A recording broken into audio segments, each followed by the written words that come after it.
नमस्कार विद्यार्थी मित्रों, मैं पवन सर।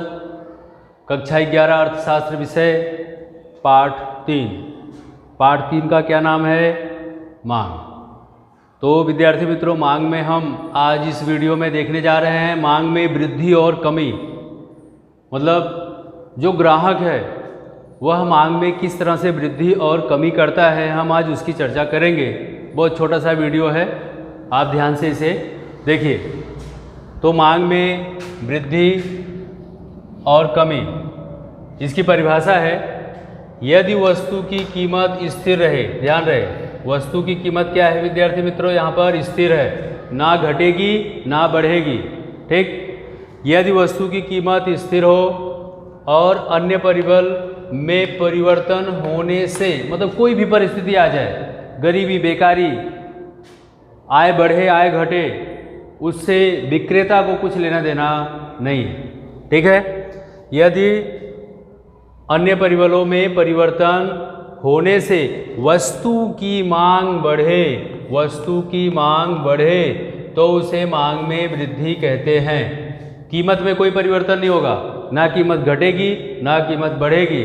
जो मांग है वस्तु की वो खाली बढ़े तो उसे मांग में वृद्धि कहते हैं। और यदि वस्तु की मांग घटे तो उसे मांग में कमी कहते हैं। तो हम आज वृद्धि और कमी की चर्चा करने जा रहे हैं। फिर से एक बार देखिए, यदि वस्तु की कीमत स्थिर हो, अन्य परिबलों में परिवर्तन होने से वस्तु की मांग बढ़े तो उसे मांग में वृद्धि कहते हैं। और मांग में कमी हो, मतलब घटे, मांग घटे तो उसे मांग में कमी कहते हैं। अब यहाँ पर कीमत स्थिर हो और अन्य परिबलों में परिवर्तन होने से मांग में बढ़ोतरी हो तो इसे मांग में वृद्धि कहा जाता है। सेम इसी तरीके से इसका उल्टा, कि कीमत स्थिर हो, अन्य परिबलों में परिवर्तन होने से मांग में क्या हो? कमी, मतलब घटे, मांग घटे, बढ़ोतरी की जगह क्या आ जाएगा? घटे, तो मांग में वृद्धि की जगह क्या हो जाएगा? कमी। यहाँ पर एक तालिका दी हुई है विद्यार्थी मित्रों, वस्तु की कीमत रुपए में, वस्तु की मांग इकाई में। अब यहाँ पर आप देख रहे होंगे कि पूरा 30-30 लिखा है। क्यों? वो इसलिए कि आपने यहाँ पे परिभाषा में देखा कि कीमत स्थिर है। ठीक, बाजार के अंदर जो ग्राहक है उसकी आय बढ़े या घटे उससे कुछ लेना देना नहीं है। ठीक है, पूर्ति बढ़े या घटे उससे कुछ लेना देना नहीं है। जो वस्तु की मांग है उससे खाली लेना देना। कीमत स्थिर रहेगी, कुछ भी कंडीशन हो जाए। उसी तरीके से जब वस्तु की कीमत, कोई भी वस्तु आप अपने दिमाग में रख लीजिए, वस्तु की कीमत 30 रुपये थी तो भी 1 इकाई का मांग, 2 इकाई का मांग, 3 इकाई का मांग, 4 इकाई का मांग, 5 इकाई का मांग। अभी जो इकाई की मांग बढ़े या घटे, ये कंडीशन कहाँ बढ़ा और घटा, ये जनसंख्या पर निर्भर करता है।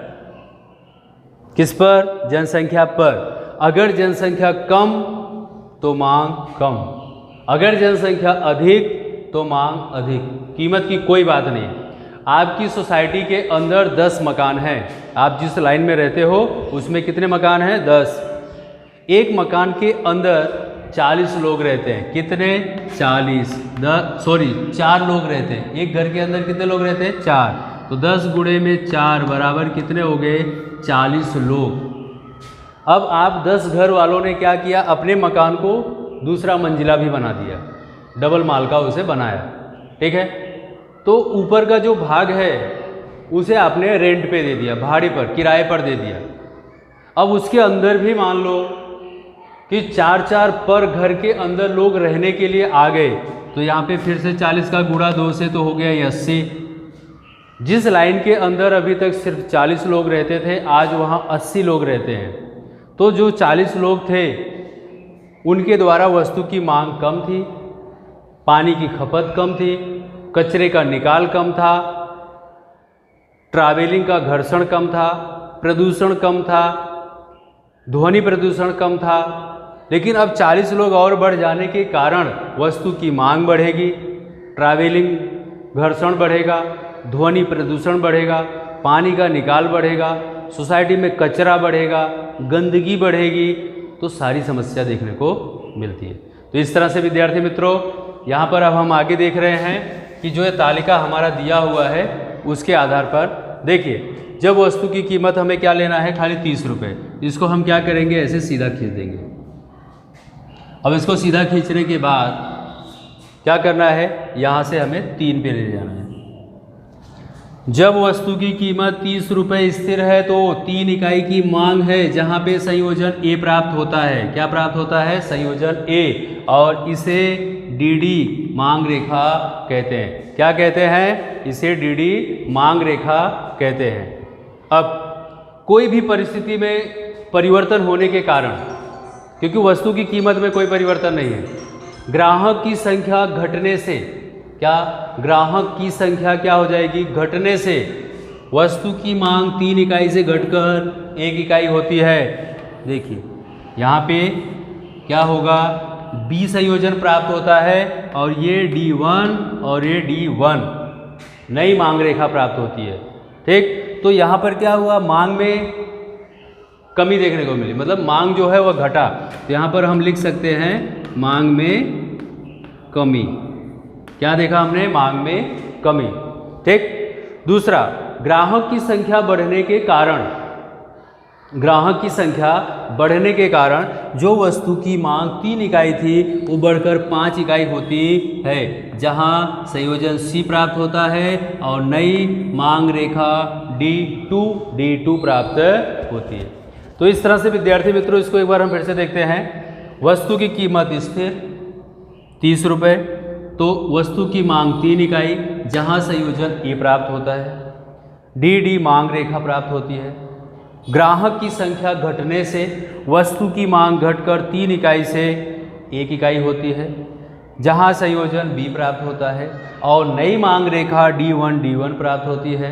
ठीक है, अब देखिए ये मुख्य केंद्र बिंदु जहां ए है, जो मूल है, क्या है, मूल। देखिए मांग में वृद्धि और कमी, एक से अधिक मांग द्वारा रेखा खींचा जाता है। ठीक है, अब क्या कह रहा है कि मुख्य केंद्र बिंदु जो दिया है ए, क्या कह रहा है, मांग में वृद्धि होने से, मांग में कमी होने से मूल मांग रेखा क्या होगी, बाएं। अपना ये हाथ है, तो हम जब भी किताब पढ़ते हैं तो ऐसे सामने रखते हैं। तो ये जो बोर्ड है, ये मान लो हमारी किताब है, तो हम इसके सामने जाएंगे। ये मेरा बायां हाथ है, ये मेरा दायां हाथ है। ठीक है, अपना ये मूल बिंदु है, मूल मांग है। यहाँ से हम बाएं की तरफ जाएंगे तो मतलब इस तरफ आएंगे।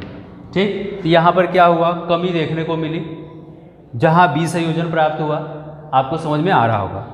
अब जब मैं फिर इस तरह से करता हूँ, अपने मुंह की तरफ क्या होता है, पुस्तक होती है, मुंह के सामने पुस्तक होती है। ठीक है, तो अब मैं बोर्ड की तरफ मुंह करता हूँ, तो ये मेरा दायां हाथ है, तो मूल बिंदु से मैं दाएं तरफ अगर जाता हूँ, यहाँ पे संयोजन सी प्राप्त होता है और नई मांग रेखा D1 यहाँ पे मांग में क्या हुआ, वृद्धि हुई। क्या हुआ, मांग में वृद्धि हुई। क्यों, क्योंकि 3 इकाई से बढ़कर 5 इकाई होती है, इसलिए। तो विद्यार्थी मित्रों, इस तरह से स्थिर कीमत स्थिर हो, ग्राहक की संख्या बढ़ने से मांग बढ़ती है तो मांग में वृद्धि होती है, ग्राहक की संख्या घटने से मांग घटती है तो मांग में कमी होती है। धन्यवाद विद्यार्थी मित्रों।